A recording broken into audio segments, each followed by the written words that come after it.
좋아요와 구독 먼저 눌러주세요. 오늘 이야기는 끝까지 볼수록 더 흥미진진해집니다. 한국과 일본의 자존심을 건 맞대결, 단순한 평가전을 넘어 내년 WBC를 대비한 진짜 시험 무대가 열렸습니다. 도쿄돔에서 펼쳐진 2025 K-베이스볼 시리즈. 이틀 동안 이어진 경기 결과는 1무 1패. 숫자로만 보면 아쉬움이 남지만 내용은 그보다 훨씬 더 많은 의미를 남겼습니다. 한국 야구의 현재 위치, 그리고 우리가 어디까지 올라갈 수 있는지까지 보여준 소중한 기회였죠. 1차전, 한국은 4대11로 역전패를 당하며 뼈아픈 경기를 시작했습니다. 하지만 내용은 달랐습니다. 많은 사람들이 일본의 강력한 투수진 앞에서 한국 타선이 고전할 거라 예상했죠. 하지만 예상은 보기 좋게 빗나갔습니다. 안현민과 송성문의 백투백 홈런이 터지며 3대0으로 먼저 앞서갔고 일본을 긴장하게 만들었습니다. 마치 한국 타선은 언제든 담장을 넘길 수 있다는 메시지를 일본에 확실히 각인시키는 순간이었죠.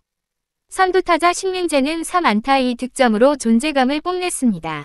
그리고 2차전, 하루 만에 타자들이 완전히 도쿄돔과 일본 투수들의 공에 적응해버렸습니다.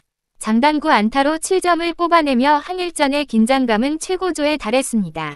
홈런 2방도 터졌습니다. 8회 안현민이 한 점 차로 좁히는 솔로포를 날렸고 9회 김주원이 투아웃 상황에서 극적인 동점 홈런을 터뜨리며 분위기는 완전히 한국 쪽으로 기울었죠.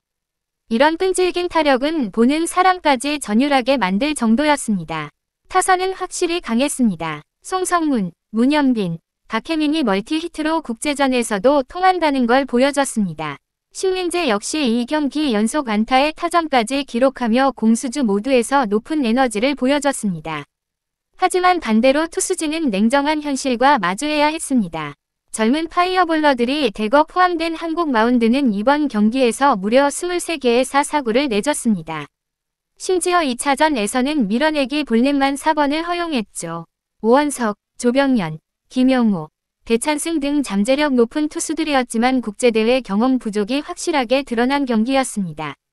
볼카운트 싸움에서 밀리면 얼마나 경기가 어려워지는지 다시 한번 느끼게 한 대목이었습니다. 그렇다면 왜 이런 차이가 생겼을까요? 단순한 실력 차이만이 아닙니다. 중요한 이유 중 하나는 바로 한국 KBO 리그에 도입된 자동볼 판정 시스템 ABS였습니다. 한국형 ABS는 스트라이크 존이 넓습니다.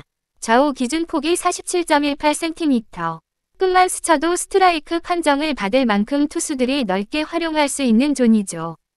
타자에게는 까다롭고 투수에게는 유리한 시스템입니다. 그런데 이번 한일전은 ABS가 아니라 메이저리그 심판이 직접 판정했습니다. 그러니 스트라이크 존이 갑자기 좁아진 겁니다. 특히 좌우 폭이 크게 달랐고 투수들은 당황할 수밖에 없었죠.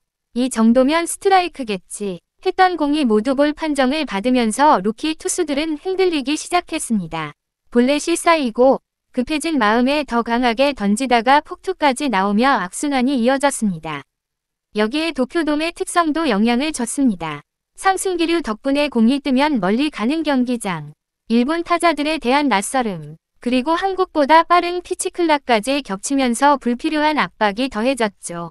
ABS 탓만 할 순 없지만 한국 투수들이 아직 좁은 S존을 활용하는 데 익숙해지지 못했음은 분명했습니다. 반면 일본 투수들은 완전히 달랐습니다. 빠른 템포, 강한 직구, 그리고 타자가 칠 타이밍마다 정확히 떨어지는 변화구. 슬라이더나 포크볼이 직구처럼 보일 정도로 스피드가 붙어 있었고 코너워크 역시 정교했습니다. 타자를 상대로 상하좌우 S존을 최대한 활용하며 승부했고 공격적인 피칭으로 한국 타자들을 흔들었죠. 한국 투수들은 볼카운트를 이기고도 무의미한 유인구를 던지며 흐름을 잃었습니다. 반대로 일본 투수들은 딱 필요한 순간에 승부구를 던졌습니다. 이런 점에서 이번 경기는 젊은 한국 투수들에게 가장 값진 교재가 되었습니다. 오승환과 정민철 해설위원도 부담 갖지 말고 과감하게 붙어라. 다친다고 다 안타 되는 게 아니다. 라고 말했을 정도였습니다. 반대로 타자들은 오히려 유리했습니다. 넓은 ABS S존에 익숙했던 한국 타자들은 인간 심판의 좁은 S존에 빠르게 적응했고 몸쪽과 바깥쪽 꽉 찬 공에도 휘둘리지 않았습니다.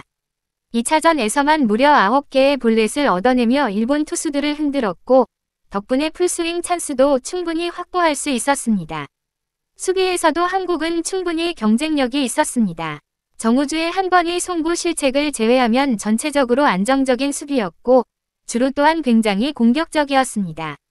한일 양국이 수비와 주루에서 큰 차이를 보이지 않았다는 점은 한국 야구의 수준이 이미 국제 무대에서도 충분히 통할 수 있다는 증거였습니다.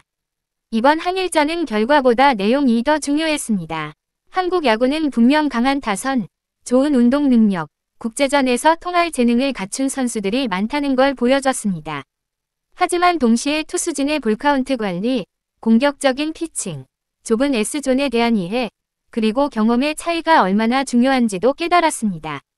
내년 WBC, 이번 평가전은 그 준비 과정에서 가장 큰 힌트를 줬습니다.